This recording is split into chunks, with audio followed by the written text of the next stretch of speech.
नमस्कार दोस्तों, target with PS Parihar channel में आपका स्वागत है। सुबह के इस वीडियो में ऐसी सूचनाएं होती हैं जो विभिन्न समाचार पत्रों पर छपी होती हैं और विद्यार्थियों के लिए आवश्यक होती हैं। तो आइए शुरू करते हैं और देख लेते हैं कि आज के समाचार पत्रों में विद्यार्थी जीवन से संबंधित कौन कौन सी सूचनाएं हैं। तो वीडियो को जल्दी से लाइक कर दें, शेयर कर दें और जिन छात्रों ने चैनल को अभी भी सब्सक्राइब न किया हो तो जल्दी से सब्सक्राइब कर लें ताकि आप लोगों को इसी प्रकार की ऑथेंटिक अपडेट सबसे पहले मिलती रहे।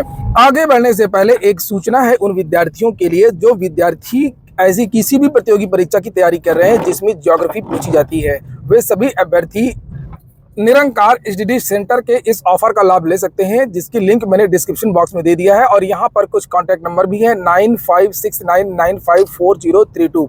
यहाँ पर पूरी तरीके से निःशुल्क आप लोगों को ज्योग्राफी की प्रिपरेशन करवाई जाएगी। यहाँ पर देख सकते हैं आप लोग भूगोल module course, live classes, regular test और इंटरेक्टिव लर्निंग, पीडीएफ सामग्री सब कुछ आपको मिलेगा। और इसमें एक शुल्क मात्र लगना है एक बार रजिस्ट्रेशन का, वो 99 रुपये केवल सर्वर चार्ज है। इसके अतिरिक्त कोई भी शुल्क आप लोगों को नहीं देना है।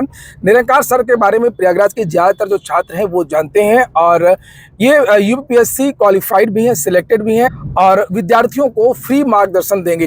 और ऐप की जो लिंक है वो मैंने डिस्क्रिप्शन बॉक्स और कमेंट बॉक्स दोनों जगह उपलब्ध करा दी है, तो जल्दी से जाकर के आप लोग इस सुविधा का लाभ ले सकते हैं। चलिए शुरू करते हैं, बात करते हैं सबसे पहले एलटी वैकेंसी की। जीआईसी शिक्षक के रिक्त पड़े 533 पद नई भर्ती में जोड़े जाएंगे। 2018-2020 में जो वैकेंसी आई थी उसकी यहाँ पर बात की जा रही है। लिखा राजकीय इंटर कॉलेज में प्रवक्ता व सहायक अध्यापक के रिक्त रह गए 533 पदों की नए सिरे से भर्ती की जाएगी। उत्तर प्रदेश लोक सेवा आयोग की ओर से इन पदों पर नए सिरे से भर्ती की जाएगी, इसलिए इन पदों को आयोग की नई भर्ती में शामिल किया जाएगा। आयोग की ओर से 2018 और 2020 में प्रवक्ता व सहायक अध्यापक के पदों पर भर्ती की गई थी, लेकिन मुख्य सूची के अभ्यर्थियों के ज्वाइन करने के बाद 968 पद खाली रह गए थे। इसके बाद दूसरी सूची जारी की गई, लेकिन उसमें भी सिर्फ 435 अभ्यर्थियों ने ज्वाइन किया। इस तरह से दूसरी सूची के बाद 533 पद खाली रह गए और अब इन पदों को आयोग की नई भर्ती में शामिल किया जाएगा। हालांकि भर्ती प्रक्रिया कब शुरू की जाएगी इस बाबत आयोग की ओर से कोई भी सूचना जारी नहीं की गई है। वहीं पर अगली जो सूचना है वो असिस्टेंट प्रोफेसर भर्ती की है। लिखा उच्चतर की विज्ञापन संख्या 51 में भर्ती का मौका दिए जाने की मांग की गई है। 2022 और 23 में नेट जेआरएफ उत्तीर्ण अभ्यर्थियों को भी उत्तर प्रदेश शिक्षा सेवा चयन आयोग की विज्ञापन संख्या 51 के अंतर्गत असिस्टेंट प्रोफेसर के पदों पर की जाने वाली भर्ती में मौका दिए जाने की मांग शुरू हो गई है। अभ्यर्थियों ने मंगलवार को इसका ज्ञापन भी शिक्षा सेवा चयन आयोग को सौंपा और उच्चतर शिक्षा सेवा आयोग की ओर से विज्ञापन संख्या 51 के तहत असिस्टेंट प्रोफेसर भर्ती के लिए आवेदन लिए जा चुके हैं और अब इन पदों पर शिक्षा सेवा चयन आयोग भर्ती करेगा। इस भर्ती में 2022 तथा इसके बाद नेट क्वालिफाई अभ्यर्थियों को अवसर नहीं मिला था, लेकिन अब वे आवेदन का अवसर दिए जाने की मांग कर रहे हैं। आयोग पहुंचे प्रतियोगियों का कहना है कि कोरोना की वजह से समय से नेट नहीं हो सका, इसलिए उन्हें भी इस भर्ती में मौका दिया जाए। अगली सूचना टीजीटी और पीजीटी की है। लिखा कोर्ट के फैसले को चैलेंज करेगा शिक्षा निदेशालय। शिक्षा निदेशालय प्रशिक्षित स्नातक शिक्षक टीजीटी एवं प्रवक्ता संवर्ग भर्ती 2021 में प्रतीक्षा सूची के अभ्यर्थियों की काउंसलिंग में समान वर्ग के रिक्त पद पर मेरिट क्रम में ओबीसी अभ्यर्थियों का चयन करने के हाईकोर्ट के आदेश के विरुद्ध शिक्षा निदेशालय डबल बेंच में अपील में जाने की तैयारी कर रहा है। निदेशालय के अधिकारियों का मानना है कि भर्ती में जिस वर्ग के पद रिक्त रह गए हैं उन पर उस वर्ग के अभ्यर्थियों को मेरिट क्रम में कॉलेज आवंटित किया है। ऐसे में सिंगल बेंच के आदेश को चुनौती दी जाएगी। उत्तर प्रदेश माध्यमिक शिक्षा सेवा चयन बोर्ड की टीजीटी पीजीटी भर्ती में शिक्षा निदेशालय रिक्त पदों के सापेक्ष प्रतीक्षा सूची से एक काउंसलिंग करा चुका है और इसके बाद भी रिक्त रह गए इस भर्ती के पदों पर दूसरी काउंसलिंग के लिए प्रदेश भर से रिक्त पदों के विवरण जुटाए गए और दूसरी काउंसलिंग का कार्यक्रम जारी होता उसके पहले ही हिंदी विषय के समान वर्ग के रिक्त पद पर ओबीसी वर्ग के अभ्यर्थी ने समान अंक होने पर आयु के आधार पर मेरिट क्रम में अपनी नियुक्ति के लिए याचिका लगाई और मामले में हाईकोर्ट के आदेश से उस अभ्यर्थी का चयन रद्द हो जाएगा जिसे नियुक्ति मिल चुकी है। इसमें अभ्यर्थियों का कहना है कि भर्ती परीक्षा से चयन में आरक्षण का लाभ दिया जा चुका है, इसलिए रिक्त पद पर दोबारा आरक्षण नहीं दिया जाएगा। अगली जो सूचना है इसे आप देख सकते हैं। आईएएस अधिकारी नवीन तंवर पर लटकी निलंबन की तलवार। कर्मा दूसरे के स्थान पर बैंक क्लर्क भर्ती परीक्षा देने के दोषी हिमाचल प्रदेश कैडर के आईएएस अधिकारी नवीन तंवर को निलंबित किया जा सकता है। विधि विभाग ने हिमाचल सरकार को राय दी है कि मामले को केंद्रीय कार्मिक एवं प्रशिक्षण विभाग में उठाया जाए। केंद्र सरकार दोषी आईएएस अधिकारी को निलंबित कर सकती है। जबरन सेवा निवृत्त करने के बारे में केंद्र सरकार ही निर्णय ले सकती है। विधि विभाग ने इसके बारे में राय के साथ फाइल कार्मिक विभाग को लौटा दी है। विधि विभाग ने लिखा है कि कोई भी कर्मचारी या अधिकारी 48 घंटे तक जेल में रहता है तो उसे स्वतः निलंबित समझा जाए। और मामला ये है कि ये आईएएस अधिकारी जो जिसे आप देख सकते हैं यहाँ पर नवीन तंवर, इन्होंने 2014 में आईबीपीएस बैंक क्लर्क की परीक्षा दूसरे छात्र की दी थी, ये साल भर के रूप में, और उसका केस चल रहा था और उसमें ये दोषी भी पाए गए हैं। इसको लेकर के अन्य समाचार पत्रों में भी ये जानकारी दी गई है, जिसे आप लोग देख सकते हैं। और इसीलिए मैं हमेशा सभी छात्रों को ये बात कहता रहता हूं कि कभी भी कोई भी गलत कार्य ना करें, ना कोई फर्जी मार्कशीट का सरकारी नौकरी में यूज करें, और अगर सरकारी नौकरी की तैयारी कर रहे हैं या नहीं भी कर रहे हैं तब भी कोई भी गलत कार्य ना करें।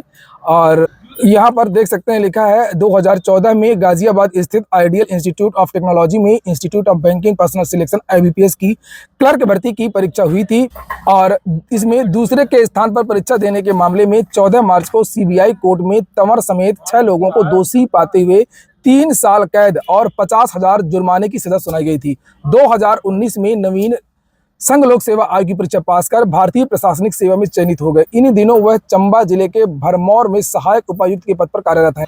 अगली जो सूचना है वो सीटेट की है। सीटेट की जो लास्ट डेट 2 तारीख थी उसको बढ़ा दिया गया है, और सीबीएसई या जो सीटेट की जो ऑफिशियल वेबसाइट है वहां पर ये लिखा हुआ है the last date of submission of online application for CTET July 2024 has been extended up to 5 April. तो 5 तारीख तक आप लोग सीटेट के लिए आवेदन कर सकते हैं जिन विद्यार्थियों ने सीटेट के लिए आवेदन न किया हो। और अगली जो सूचना है वो बीएड वर्सेस बीटीसी मामले की है, जिसके बारे में मैंने कल भी आप लोगों को जानकारी दी थी। बहुत बड़ा झटका लगा है बीएड शिक्षकों को। अब ये सारे बीएड शिक्षक जो चयनित थे, जो नौकरी कर रहे थे, अब इनको बाहर किया जाएगा।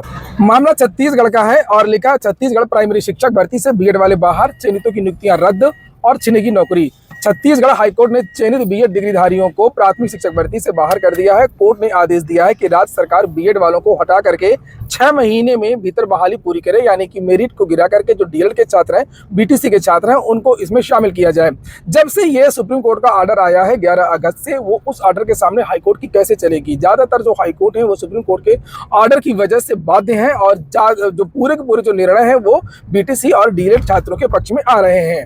आगे लिखा है कि याचिका में कहा गया था कि डीएलएड कोर्स में प्राइमरी कक्षाओं के बच्चों को पढ़ाने की खास ट्रेनिंग दी जाती है, यानी पेडागोजी जो होता है, जबकि बीएड कोर्स में बड़ी कक्षाओं को पढ़ाने की ट्रेनिंग दी जाती है। छोटी कक्षाओं की टीचरों की भर्ती में बीएड अभ्यर्थियों को शामिल करने से शिक्षा की गुणवत्ता पर बुरा असर पड़ेगा, और याचिकाकर्ताओं की ओर से तर्क दिया गया कि भर्ती में सुप्रीम कोर्ट के फैसले का राज्य शासन ने उल्लंघन किया है। 4 मई 2023 को छत्तीसगढ़ में सहायक शिक्षकों के करीब 6500 पदों पर भर्ती के लिए विज्ञापन जारी किया गया था।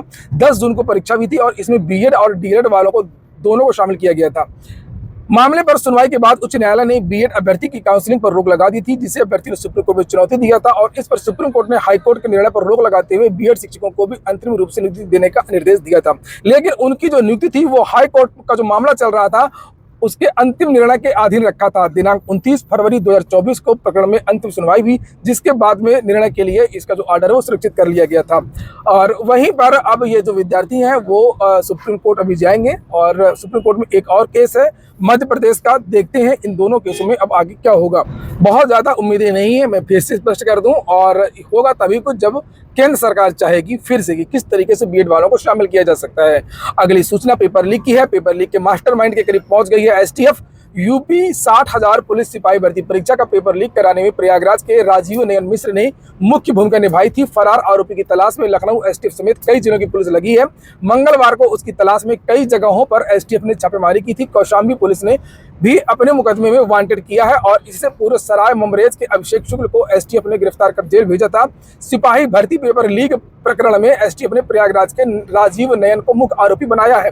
इससे पहले भी वह कई परीक्षाओं में पेपर लीक कर चुका है। जेल जाने के बाद जमानत पर रिहा हुआ था और फिर से उसने फर्जीवाड़ा शुरू कर दिया है। आरोप है कि उसने आरओ का भी पेपर लीक कराया था। एसटीएफ की माने तो गुजरात के खेड़ा में बैठ करके शातिर राजीव नयन ने पूरी साजिश रची थी। 17 और 18 फरवरी को सिपाही भर्ती की परीक्षा दी थी। परीक्षा शुरू होने से 10 दिन पहले ही उसके पास 3 सेट का पेपर आ गया था, और इसके बाद उसने कोचिंग संचालकों की मिलीभगत से पेपर हल कराया और उसे बेचना शुरू कर दिया।